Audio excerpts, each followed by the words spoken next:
Next, we've got a panel discussion on formal verification and fuzzing. Moderating the panel is going to be Alexander Hicks, who leads the protocol snarkification team at the EF. Also leads the formally verified EVM project, $20 million grant program that is doing a lot of amazing research. Also from the EF is Cody Gunton, the security lead on the ZK EVM team. Valentin Wusthoff from Diligence Security. Devin Tuma from Succinct, and Costa Ferlis from Veritice. Gentlemen.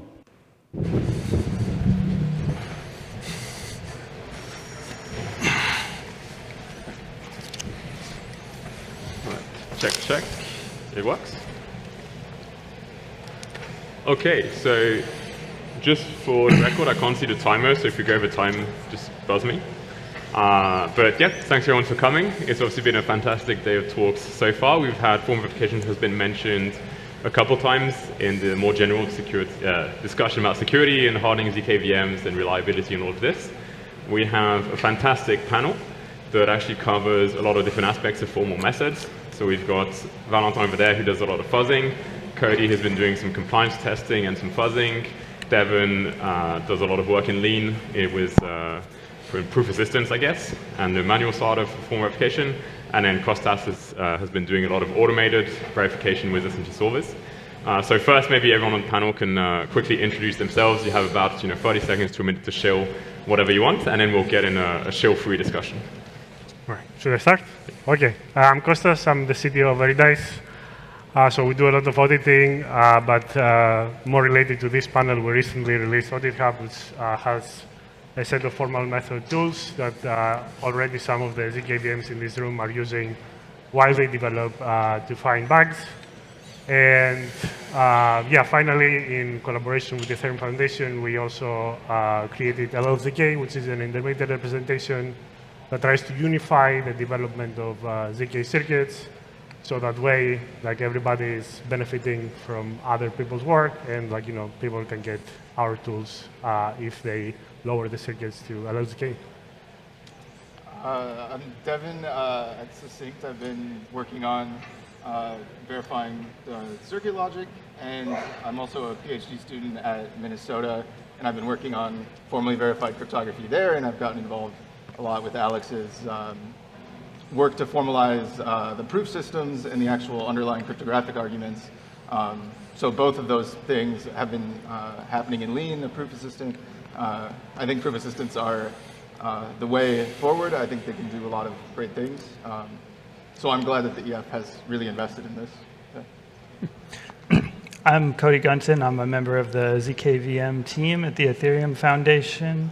My work has mostly focused on security of these systems, compliance testing for RISC-V compliance tests. This also sort of tracks progress on ISAs, changes to them.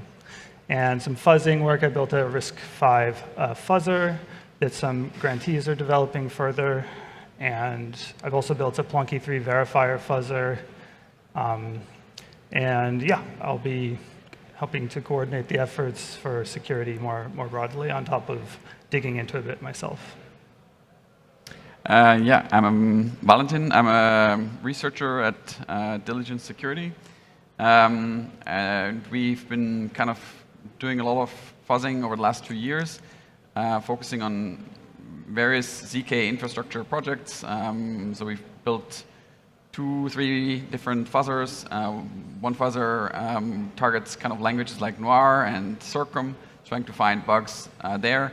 So it's already found something like 20 different soundness or completeness bugs in various tools.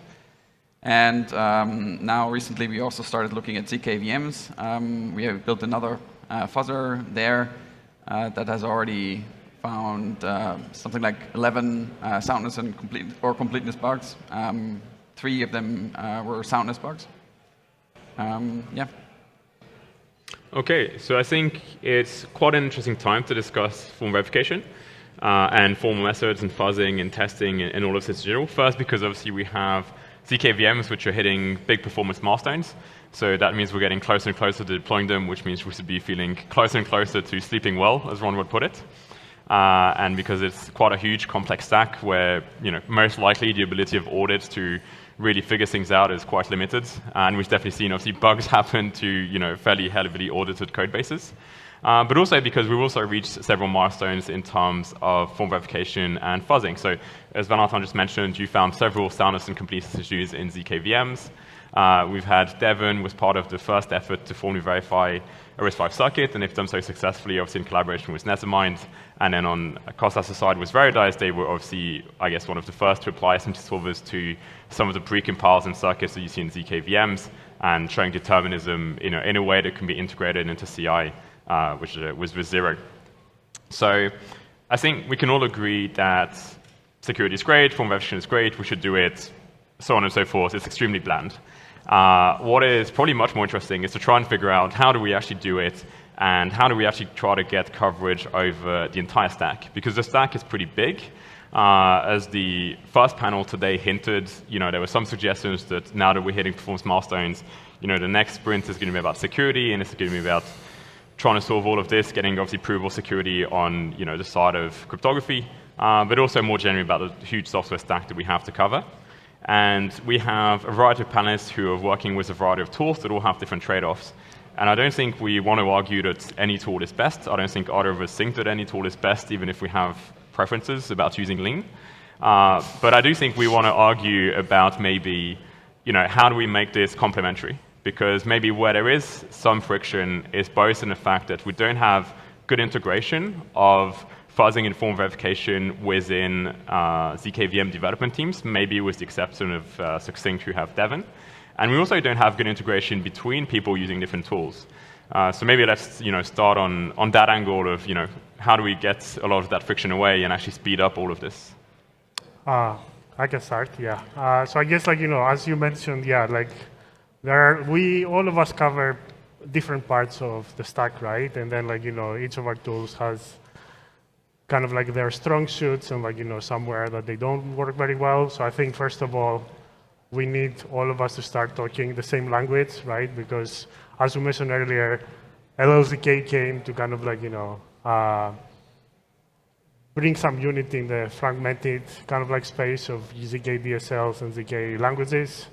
And I think it's a perfect vehicle for our tools to also start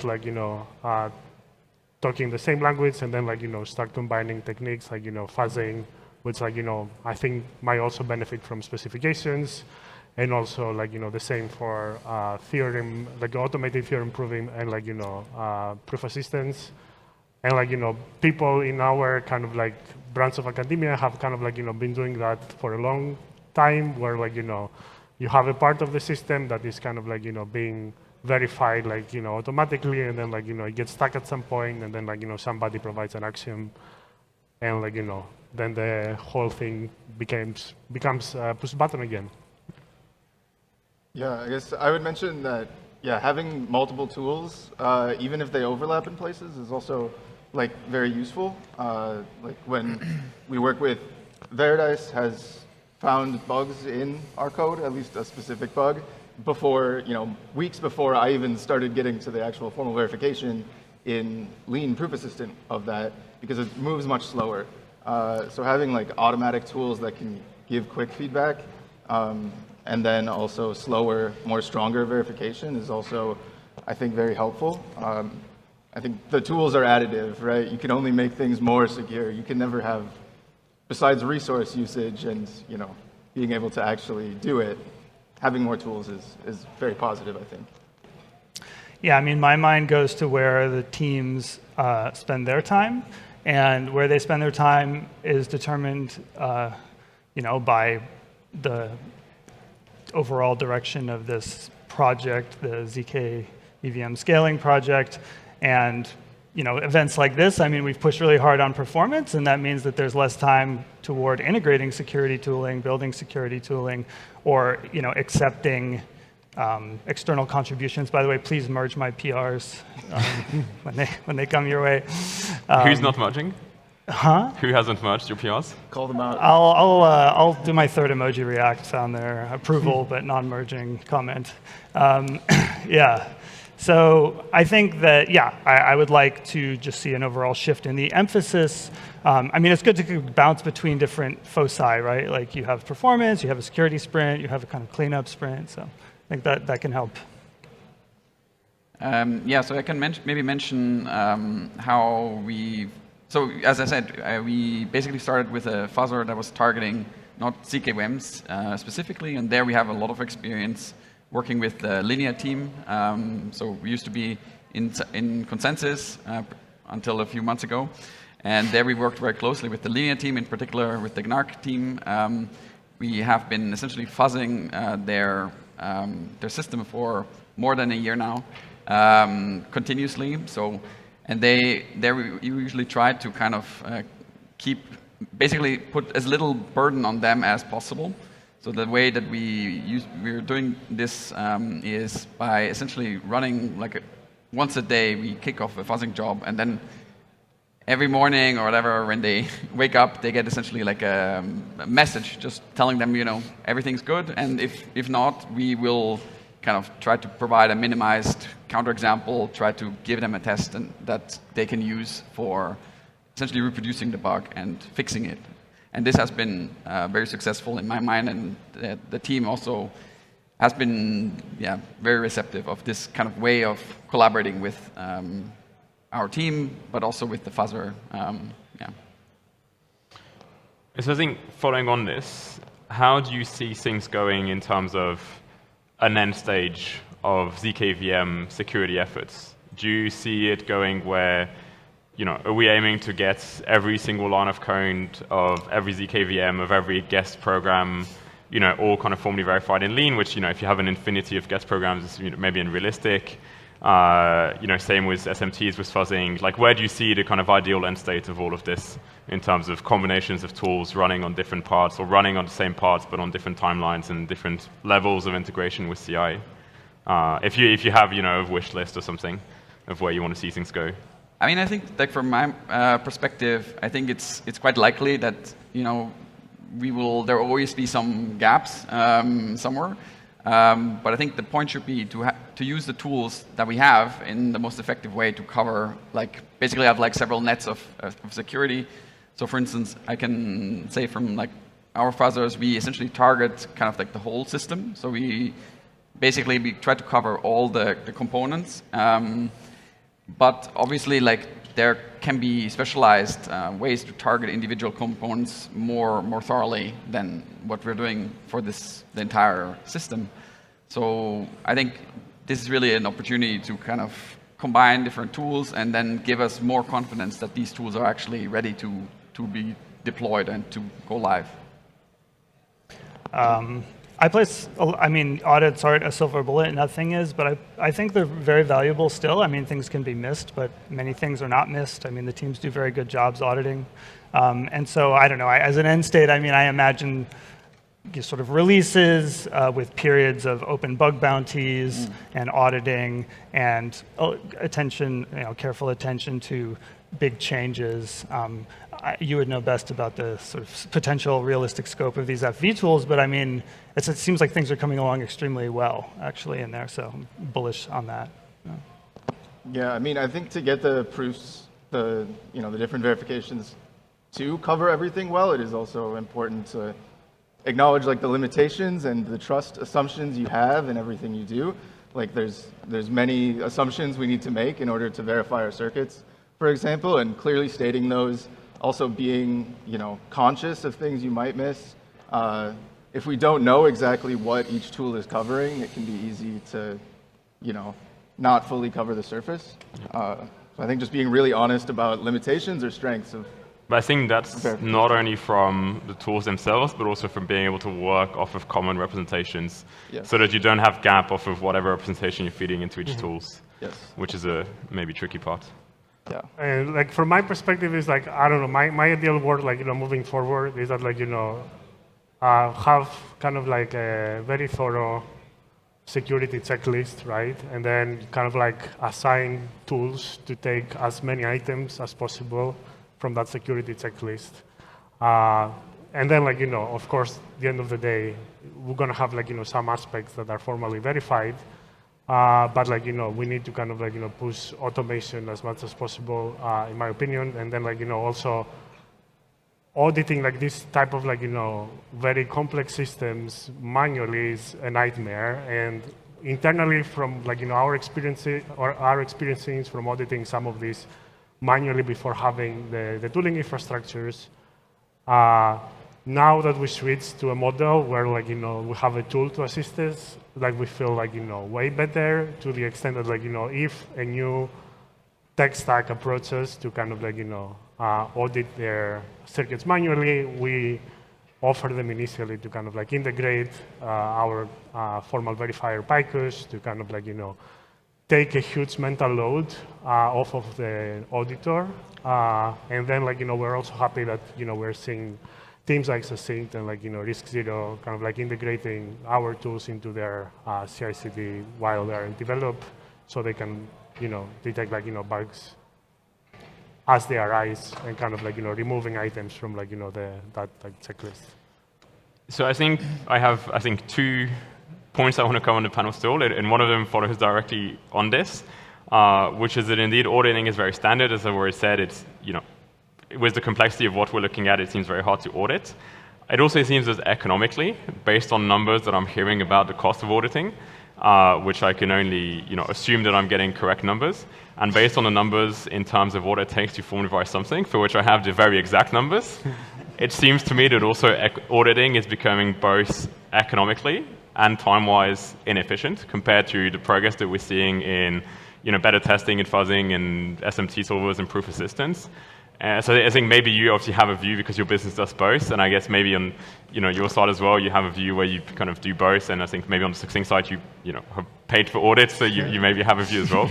Do you have a sense of not just where audits fit, but also where you think we have a lot of these audits are being done with finding critical vulnerabilities in code bases that have been audited.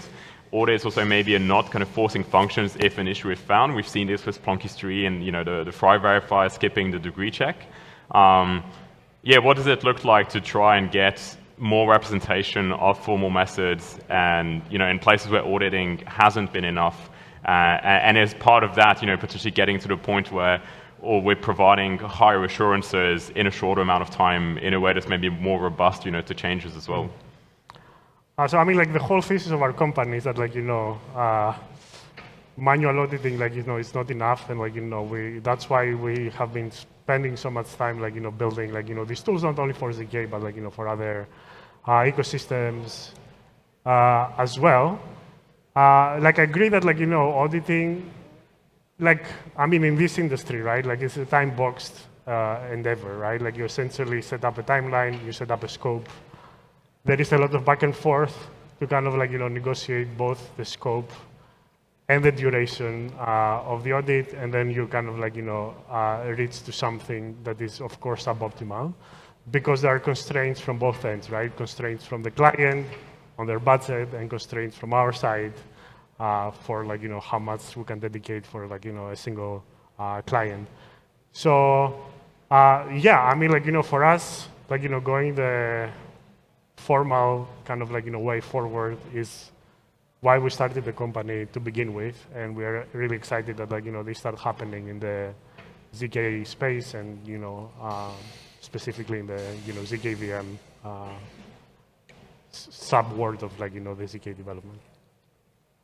Yeah, I mean, I think it also, having the formal verification, I would think would make the auditing easier and probably shorter, cheaper, I would hope.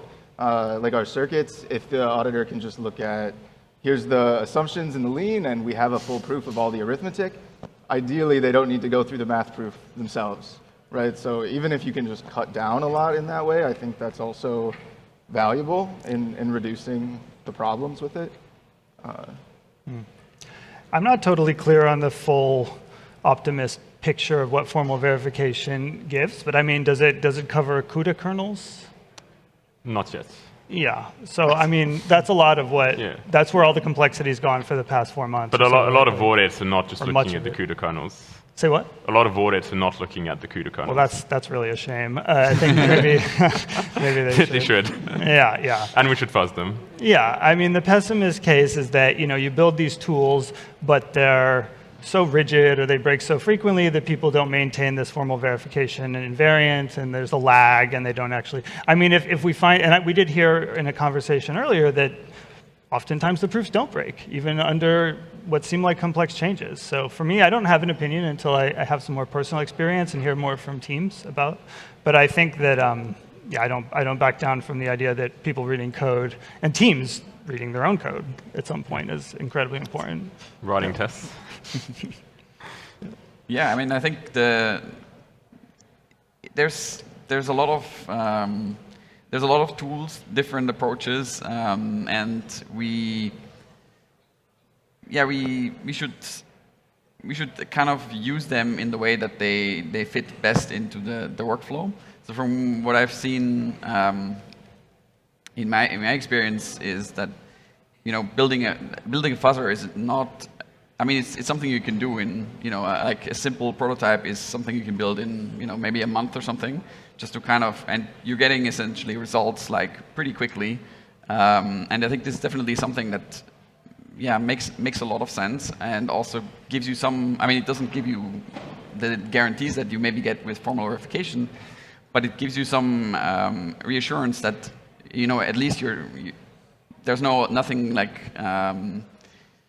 There's nothing completely off in your system, and then afterwards, once you know what properties you actually want to test, then you can kind of move further down the sort of the stack. Like you can do formal verification, you can do audits, and so on.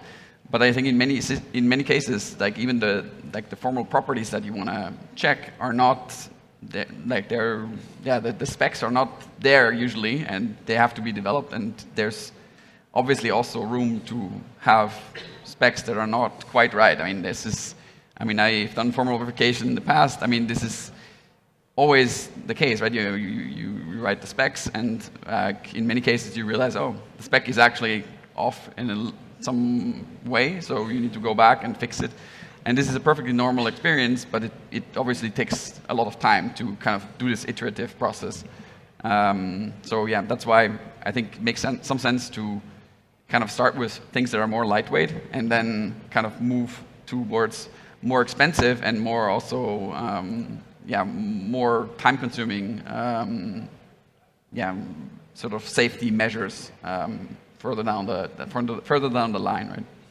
By the way, just to defend our formal verification team, like we have like something that can run without giving it a specification. It's like a property itself, and it's not like that heavyweight. So I think I agree. Fuzzing it has its place, but also I think formal tools that combine static analysis and verification that can run kind of effectively. They do also have their position early on in the development cycle. I mean, having shared specs is also very useful. When I first was working on this at Succinct, we were sort of writing our own specs, and then Alex, I think it was Cambridge And Galois. had the back end for sales, so now we can sort of trust the spec more, or at least more people using the spec means more eyes on the spec. Things like that I think is also really helpful. Teams writing their own internal specs for everything is probably not good at all for anyone. And then, so as I guess on this mention of iterating and going through the motions, a big part of I think integrating any of this successfully is trying to get it to run in tandem with development, both for the reasons that you don't want people to be pushing performance optimizations, but you need to delay deploying them by X amount of time because you need X amount of time to do audits and verification and fuzzing and testing and all of this. Two, also, because like you're saying, if you have things that are lightweight, you can actually use them, maybe on every PR whilst you're developing things to catch bugs early, to hopefully help actually your development process. If anyone has seen any past talks by me, at some point I always have a slide that references a blog from AWS that goes on about how they're shipping faster, better code because they've integrated fuzzing and SMTs and manual form verification in their development process. That's with the caveat that they have 100 people doing form verification at AWS, where we have less than 100 people doing it in the entire ecosystem. But I think there's a big view of form verification of this is like, we have to slow down to be able to do it. I actually quite enjoy taking risk. I would rather see people do like super sketchy stuff and work really hard to be able to like actually make this not sketchy. So if anything, I want people to accelerate even more. I think what can we do, to make these tools that we have and that we're developing, more robust so that we can actually run them on every PR, and instead of just being, maybe just a security thing, we can try to see them as, ways to actually try to drive performance engineering. And we don't have a performance engineer on the panel to like give us feature requests, but maybe we do have a sense of, how we can integrate these to get quick feedback, to maybe get clues as to how to make things simpler, how to make things faster, how to make things more efficient, which at the end of the day, I think is what matters first and foremost. There's no point having something secure but slow. I mean, engineering teams do not want extremely heavyweight CI on every PR, and they shouldn't have it. It's not good. So I think nightly jobs or... But you can do performance engineering on SMT solvers to get faster feedback. Yeah. I mean, it all just depends how heavy it is and how long, how flaky it is, these kinds of things. But also, I think, what's the kind of feedback that the tools can provide? Because it's one thing if you have a tool that says, okay, we caught a bug in this, PR you're making on this branch.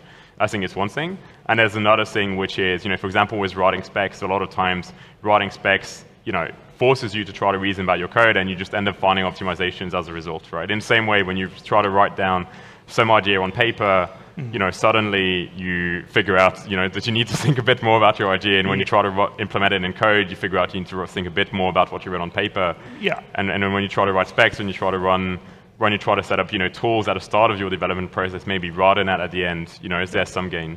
I think just like something granular, of course, helps here, right? So if you can just reprove some part of it and you have something built where you kind of just maintain this one proof and then it propagates, you don't have to check the rest, this is good. Or like, when certain files change, you run a nightly fuzzer job. That makes sense to me for sure.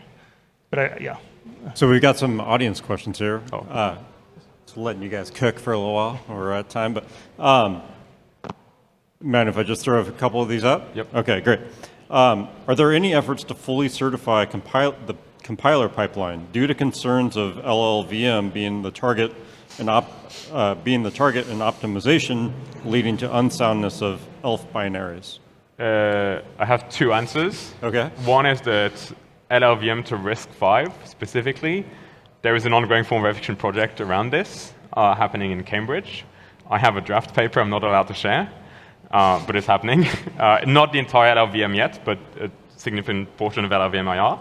And two, I think there's something very interesting to say about compilers in the context of ZKVMs, which is that you want a general purpose compiler for the guest program. So if you're running Rust as your guest program, you probably want to run this through the Rust compiler, and I don't think we want to try and rewrite the Rust compiler, and formally verifying the Rust compiler was something that at some point DARPA was talking about doing, and then Trump happened, and so it's not happening. But for things like circuits and provers and verifiers, you can probably do with quite a minimal compiler, which can both support optimizations that are probably not in the Rust compiler because they benefit from representing your program with a high level of structure for any algebraic optimizations or anything like this.